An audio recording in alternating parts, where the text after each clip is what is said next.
بسم اللہ الرحمن الرحیم۔ السلام علیکم۔ یوٹیوب پر، فیس بک پر آپ مجھے دیکھ رہے ہیں، میں طارق متین ہوں۔ اس ویڈیو میں جہاں مجھے آپ سے یہ بات کرنی ہے کہ عمران خان کے گھر میں، ان کے بیڈ روم میں کیمرہ اور ڈیوائس لگانے کی کوشش کرنے والے کے بارے میں مزید سنگین حقائق سامنے آئے ہیں، اور پاکستان تحریک انصاف کے موقف کے برعکس پولیس نے حکومت کا موقف ایسا لگتا ہے پیش کرنا شروع کر دیا ہے ایک سیاسی پارٹی بن کر۔ اس کی میں بعد میں بات کروں گا۔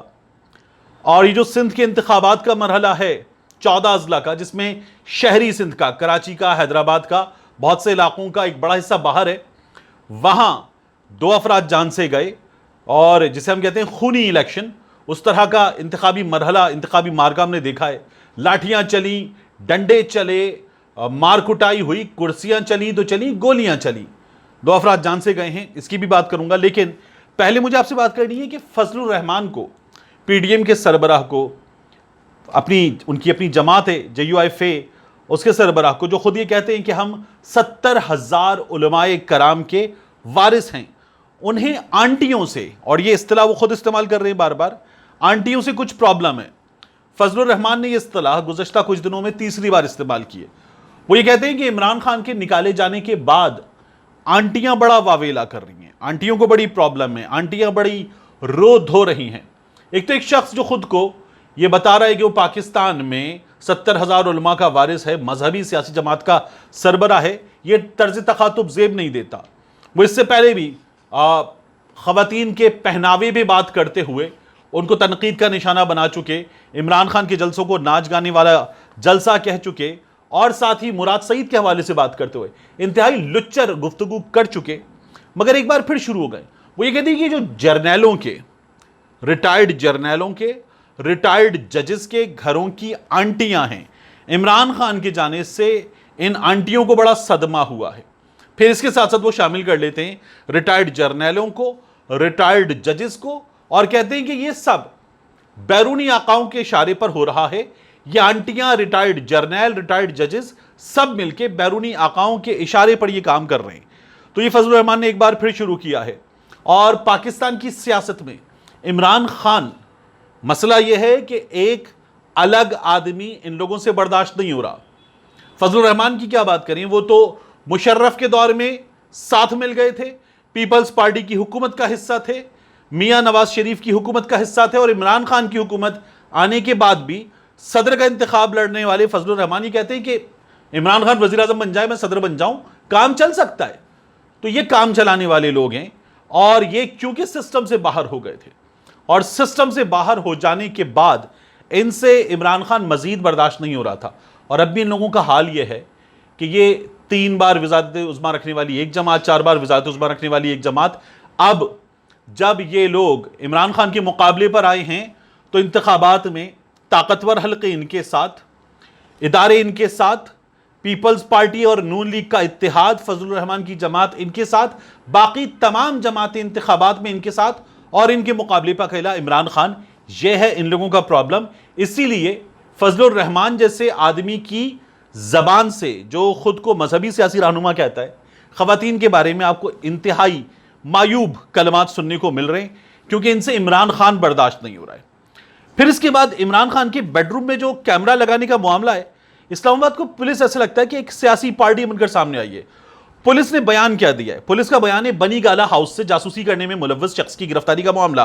ARY کی رپورٹر نے ایک شخص کو پولیس کے حوالے کیا۔ یہ پولیس کے حوالے ARY کی رپورٹر نے نہیں کیا۔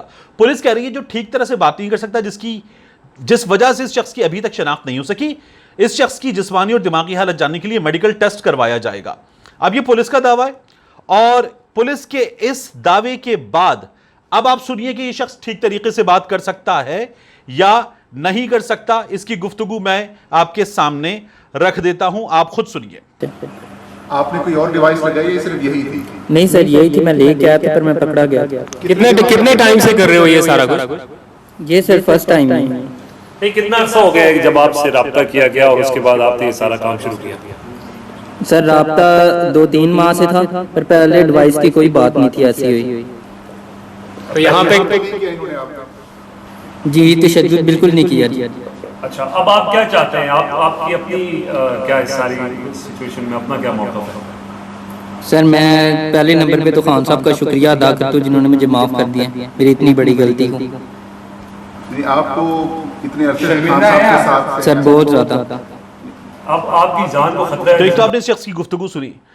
دوسرا، پولیس یہ کہہ رہی ہے ایئر وائی نے حوالے کیا. جب اس شخص کو پولیس کے حوالے کیا گیا تو اسلام آباد کے رپورٹر یہ بتاتے ہیں کہ اس موقع پر سما موجود تھا، 92 نیوز موجود تھا، ایکسپریس نیوز موجود تھا، دنیا نیوز موجود تھا، 24 نیوز اور دیگر رپورٹرز بھی موجود تھے. یہ شخص گفتگو کیسے کر رہا ہے آپ خود سن رہے ہیں. یہ شخص ذہنی حالت میں کیسا ہے آپ خود سن سکتے ہیں. تو اس شخص کے بارے میں عمران خان صاحب نے جو فیصلہ کیا وہ بھی میں آپ کو بتا دیتا ہوں. شہباز گل صاحب نے کہا کہ ہم اس شخص کو معاف کر رہے ہیں. یہ 23 برس کا نوجوان ہے، 6 برس سے بنی گالہ میں عمران خان کے گھر میں نوکری کر رہا تھا. اس کو 50,000 روپے ابتدائی طور پر دیے گئے، ڈیوائس لگانے کا کام دیا گیا، اور پھر 50,000 کے بعد جب یہ ڈیوائس لگا دیتا تو اس سے وعدہ تھا کہ اسے مستقل خرچ بھی دیا جاتا رہے گا. اس شخص نے جو لوگ ڈیوائس لگانے کی ذمہ داری دے رہے تھے، اس کے مطابق ان میں غیر سیاسی لوگ تھے. اس شخص نے کہا ان لوگوں سے کہ مجھے وہاں جانے کی اجازت نہیں ہے. تو پھر اس کو کہا گیا کہ اب چونکہ تم ہم سے مل چکے ہو تو کسی ایسے بندے سے کنیکٹ کرواؤ جو عمران خان کی خوابگاہ تک، ان کے بیڈ روم تک رسائی رکھتا ہو. اور شہباز گل صاحب نے میڈیا کو وہ ڈیوائس بھی دکھائی، آن کر کے دکھائی، کیمرہ دکھایا، بتایا کہ اس کو کمرے میں رکھ دیا جائے تو گفتگو سنی جا سکتی ہے. یہ ابتدائی مرحلہ تھا. شہباز گل صاحب تو یہ بھی کہہ رہے ہیں کہ آگے جا کر یہ شخص بارودی ڈیوائس بھی رکھ سکتا تھا. اندر جس شخص کو ساتھ ملایا جاتا اسے بارودی ڈیوائس بھی رکھوائی جا سکتی تھی. عمران خان صاحب پہلے ہی کہہ چکے کہ انہیں راستے سے ہٹانے کی مسلسل پلاننگ کی گئی ہے. عمران خان صاحب نے اس شخص کو معاف کر دیا کہ میں نے ساری زندگی غریبوں کے لیے کام کیا ہے، غریب آدمی ہے، اس کو پیسے دے کر خریدنے کی کوشش کی گئی تھی، میں اسے معاف کر رہا ہوں. یہ عمران خان صاحب نے اعلان کر دیا ہے. میرا خیال ایک مناسب اعلان ہے، لیکن اس کے حوالے سے جو حقائق ہیں پاکستان تحریک انصاف کو، اور یقیناً کیا ہوگا یہ کام، کہ انہیں ریکارڈ کر لیا جائے، ڈاکیومنٹ کر لیا جائے اور اپنے پاس محفوظ کر لیا جائے، کیونکہ ہمارے ہاں بڑے بڑے ثبوت اور بڑے بڑے گواہ ہم نے گزشتہ کچھ دنوں میں مٹتے ہوئے اور مرتے ہوئے دیکھے ہیں. اس کے بعد میں آپ کو بتاؤں، طلعت حسین صاحب نے ایک ٹویٹ کیا ہے، انتہائی عجیب ٹویٹ ہے. طلعت حسین صاحب نے جنرل ظہیر الاسلام صاحب کی جانب سے جب یہ کہا گیا کہ وہ PP 77 میں پنجاب میں جو ضمنی انتخاب کا حلقہ ہے وہاں PTI کے کینڈیڈیٹ کو سپورٹ کریں گے، تو طلعت حسین صاحب نے اس پہ ٹویٹ کیا. ایک تو جنرل ظہیر الاسلام صاحب جو ISI کے سربراہ رہے ہیں پہلے میاں نواز شریف کی وزارت عظمیٰ کے دنوں میں، وہ 2 سال کی مدت گزار چکے ہیں ریٹائرمنٹ کے بعد، تو اب وہ آزاد ہیں سیاست میں حصہ لینے کے لیے، اپنا سیاسی فیصلہ کرنے کے لیے آزاد ہیں. لیکن طلعت حسین صاحب نے جو لینگویج یوز کی ہے اپنے ٹویٹ میں وہ سننے سے تعلق رکھتی ہے. کہتے ہیں one by one all the pathetic characters of the circus, ring masters, trainers, cage managers are declaring themselves and their sins of the past. This one یعنی ظہیر الاسلام had a lead role. یہ کہہ رہے ہیں کہ یہ پیتھیٹک لوگ ہیں، واہیات لوگ ہیں، اور یہ سرکس کا حصہ ہیں. یہ فوجی جرنیلوں کو، سابق فوجی جرنیلوں کو سرکس کا حصہ کہہ رہے ہیں. یہ سابق فوجی جرنیلوں کو رنگ ماسٹر کہہ رہے ہیں، ٹرینر کہہ رہے ہیں، اور پنجروں کا نگہبان کہہ رہے ہیں طلعت حسین صاحب. اور کہہ رہے ہیں کہ ان لوگوں نے اب اپنے گناہوں کا اعتراف شروع کر دیا ہے کہ یہ PTI کے لیے کس طرح چیزیں مینج کرتے رہے، کس طرح الیکشن جیتی تھی 2013 میں مسلم لیگ نون. عمران خان صاحب رانجھے کا کردار بتا چکے ہیں، اور اب رانجھا عمران خان صاحب کو دھمکیاں دینے پر اتر آیا ہے. یہ ہمارے یہاں کی سیاست کا، ان لوگوں کی صحافت کا حال ہے.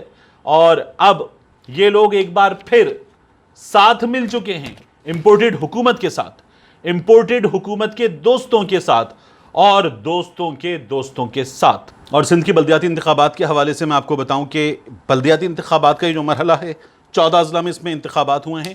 2 افراد جان سے گئے ہیں، متعدد افراد زخمی ہوئے ہیں. ٹنڈو آدم میں جو تصادم ہوا اس میں ایک امیدوار کا بھائی جاں بحق ہوا، اور سکھر میں جاگیرانی برادری ہے، ان کے تصادم میں بھی ایک بندہ جان سے گیا ہے. افسوسناک بات یہ ہے کہ ہمارا میڈیا کہیں بھی یہ جو ٹنڈو آدم میں جان سے جانے والا شخص ہے اس کے بارے میں یہ رپورٹ نہیں کر رہا کہ امیدوار کا یہ بھائی کون تھا، کس امیدوار کا بھائی تھا. یہ پاکستان تحریک انصاف کے امیدوار کا بھائی تھا، اس کو جان سے مار دیا گیا. اور اس کے ساتھ ساتھ نواب شاہ میں، آصف علی زرداری کے شہر میں سوشل سیکیورٹی پولنگ اسٹیشن پر مشتعل افراد گھسے، توڑ پھوڑ کی، عملے کو یرغمال بنایا.